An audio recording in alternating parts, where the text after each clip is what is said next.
ఉదయకాల ప్రార్థన. కృపామయుడా, కృపాసత్య సంపూర్ణుడా, మీకే స్తుతి స్తోత్రాలు వందనాలు చెల్లించుకుంటున్నాం ప్రభువా.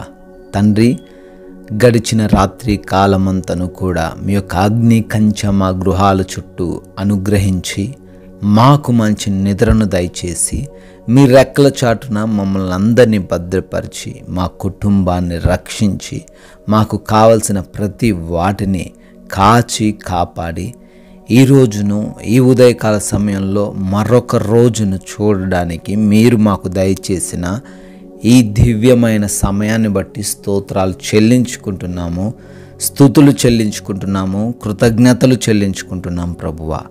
సామెతల గ్రంథము 6వ అధ్యాయము 11వ వచనము. అందుచేత దోపిడీగాడు వచ్చినట్లు దారిద్ర్యము నీ యొద్దకు వచ్చును అని లేఖనాల ద్వారా మాకు తెలియజేస్తున్నారు. ఈ రోజున తండ్రి ఏ విధంగా జీవించాలో మాకు తెలియపరుస్తున్నారు నాయన.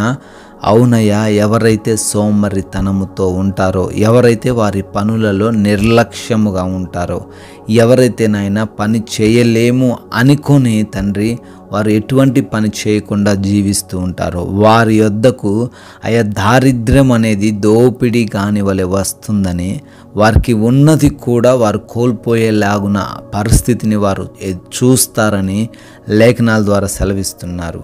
అందుచేతనైనా మేము ప్రభువా ఆ విధంగా ఉండకుండా అయా అవమానకరమైన పరిస్థితుల్లో, ఈ లోకంలో సిగ్గుమాలిన పరిస్థితుల్లో మేము జీవించకుండా జాగరూకులమై మా యొక్క సోమరితనమును వదిలివేసి మా పనుల్లో ఏకాగ్రత కలిగి పనులు చేసుకుంటూ ఫలించుటకు, అయా ఎటువంటి దారిద్ర్యమును కూడా మేము చూడకుండా నిత్యము ఆనందించే బిడ్డలుగా ఉండుటకు కృప చూపించండి. ఈ ఉదయకాల సమయంలో నాయన మీరిచ్చిన ఈ రోజును మరలా మీ పాద సన్నిధిన మేము పెడుతుండగా అయా మీరే మాకు రక్షణ దయచేయండి తండ్రి. అయా ఈ రోజున తండ్రి మీ నామాన్ని మహిమపరిచే విధమైన క్రియలు జరిగించడానికి కృప చూపించండి. మా ఆలోచనలు కాదు తండ్రి, మా సొంత తలంపులు కాదు తండ్రి, మీరే మా ఎడల ఉండి ఈ రోజున తండ్రి మీకు మహిమకరంగా నడిపించుకోండి నాయన. ప్రభువా, ఈ రోజున మా ప్రయాణాలు సాగబోతుండగా, అనేక ప్రాంతాలు పనుల నిమిత్తం మేము వెళ్ళబోతుండగా, ఏ మార్గంలో వెళ్ళినప్పటికీ, ఎటువంటి వాహనంలో మేము ప్రయాణాలు చేస్తున్నప్పటికీ తండ్రి మీరు మాకు తోడై ఉండండి. సురక్షితమైన క్షేమకరమైన ప్రయాణాలు మీరు మాకు దయచేయమని బ్రతిమాలుకుంటున్నాము. అయా అదేవిధంగా మేము చేస్తున్న పనులన్నిటినీ దీవించండి, ఆశీర్వదించండి. ఎంతోమంది మా పనులకు అడ్డుగా రావడానికి ప్రయత్నిస్తున్నారు. ఆ అడ్డులన్నిటినీ కూడా తొలగించండి తండ్రి.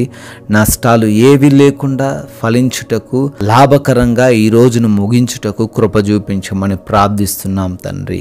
ఆగిపోయిన పనులు ఏమైతే ఉన్నావో అవన్నీ కూడా మరలా పునరుద్ధరించబడుటకు సహాయం దయచేయండి తండ్రి.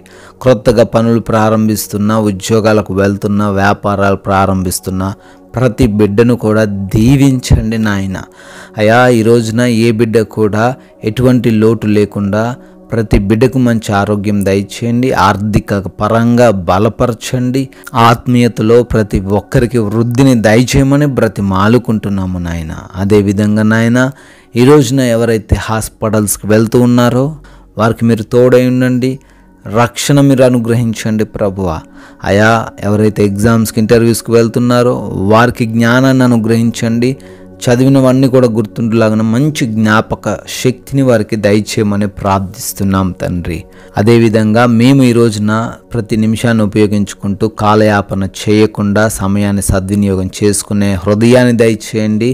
అయా ప్రతి ఒక్కరితో శాంతి సమాధానాలతో జీవించుటకు సహాయం అనుగ్రహించండి. నెమ్మదికరమైన జీవితాన్ని ఈరోజు మాకు ప్రసాదించమని తండ్రి మీ కృపను బట్టి, మీ దయను బట్టి బర్త్డే యానివర్సరీలు సెలబ్రేట్ చేసుకుంటూ మరొక నూతన సంవత్సరంలోకి ప్రవేశించిన ప్రతి బిడ్డను కూడా దీవించి ఆశీర్వదించమని మేము తండ్రి కొందరికైనా నాయన మీ యొక్క మాటలు చెప్పగలిగిన భాగ్యము మాలో ఉన్న ప్రతి బిడ్డకు అనుగ్రహించమని యేసుక్రీస్తు వారి పరిశుద్ధమైన నామంలో ఈ ప్రార్థన అడుగుతున్నాము తండ్రి. ఆమేన్.